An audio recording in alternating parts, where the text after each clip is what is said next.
Hi friends, मैं शिवशंकर शर्मा आप सभी को बीएमसी क्लासेस में स्वागत करता हूँ। आज मैं मैथमेटिक्स फॉर 11 के बारे में बताना चाह रहा हूँ कि 11th और 12th में कौन कौन सा मैथमेटिक्स पढ़ना है और कैसे इसको हम लोग एडवांस लेवल पर लेकर जाएंगे। सबसे पहले हम इसको बेसिक बुक्स पे फॉलो करते हुए इसको अरिहंत और टीएमएस के बुक को भी फॉलो करेंगे। इस वीडियो में हम आपको यही बताएंगे कि कोई भी क्वेश्चन या कोई भी सवाल आपको आएगा तो उसको कैसे किस एंगल से उसको सॉल्व कर सकते हैं। नॉर्मली आपको बुक्स में थ्योरेटिकल एंगल दिखाई देगा, लेकिन हम इसको आपको ग्राफिकली कैसे किसी भी क्वेश्चन को सोचकर कम समय में सॉल्व कर सकते हैं।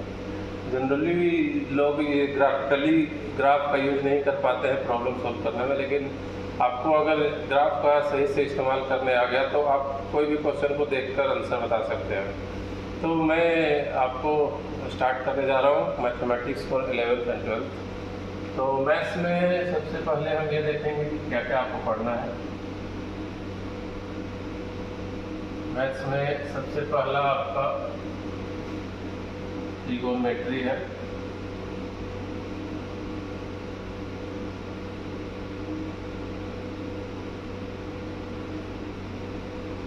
दूसरा अलजेब्रा,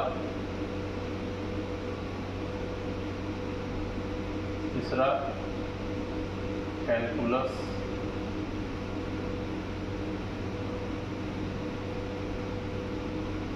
चौथा कोऑर्डिनेट ज्योमेट्री,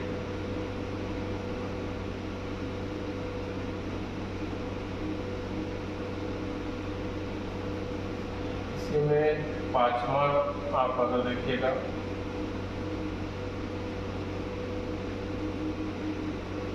तो probability,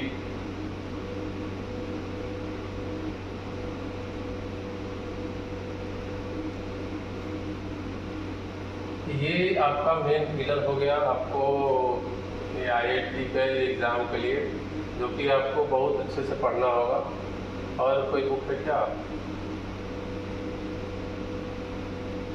trigonometry, algebra, calculus, geometry, probability. और ये सबसे पहले हम ट्रिगोनोमेट्री जो कि हम 9th क्लास से हम लोग पढ़ना चालू करते हैं, 9th-10th से।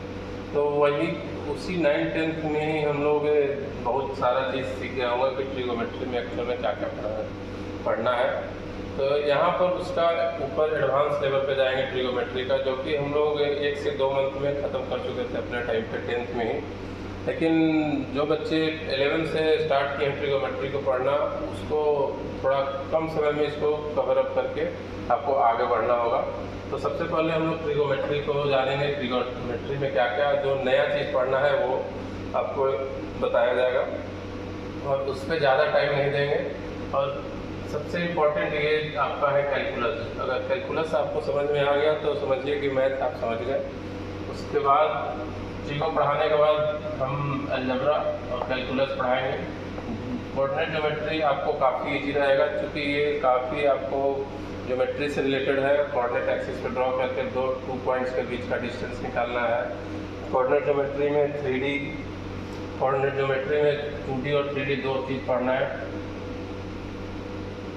तो 3D में भी पढ़ेंगे कि 3 डायमेंशन ज्योमेट्री कैसे पढ़ेंगे, वो हम लोग एक एक करके डिस्कस करेंगे। तो ये आपका ट्रिगोनोमेट्री हो गया। ट्रिगोनोमेट्री में हम जैसा कि क्लास 10th या 9th में हम लोग पढ़े थे कि कोई भी साइन, कॉस, टेन, ये 3 मेन ट्रिगोनोमेट्रिकल फंक्शन है। उसको हम लोग डिफाइन पहले करते हैं, और कैसे वो डिफाइन करते हैं हम लोग इस वीडियो में हम लोग जानेंगे। जैसा कि इस वीडियो में हम लोग देख सकते हैं कि कोई भी एक राइट एंगल को लेते हैं, राइट एंगल ABC, और इसको हम लोग एंगल थीटा कंसीडर कर लेते हैं। तो इस राइट एंगल ट्रायंगल में हम लोग साइन को सबसे पहले डिफाइन करेंगे। साइन एक्चुअल में क्या है, ये इस एंगल के लिए साइन को डिफाइन किया गया है perpendicular perpendicular divided by hypotenuse. Perpendicular इसको बोलेंगे, इसको बेस बोलेंगे, इसको हाइपोटेनस। तो साइन को ऐसे डिफाइन किया गया है। वहीं कॉस थीटा को b by H base by hypotenuse के टर्म में डिफाइन किया गया है। और वहीं टेन थीटा को p by B that is sine theta by cos theta.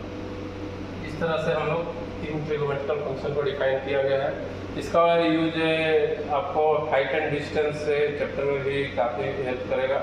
ऐसे हाइट एंड डिस्टेंस का क्वेश्चन को सॉल्व करेंगे। पहले बेसिक अगर समझ में आ गया तो काफ़ी इजी होता है किसी भी क्वेश्चन को सॉल्व करना हाइट एंड डिस्टेंस का।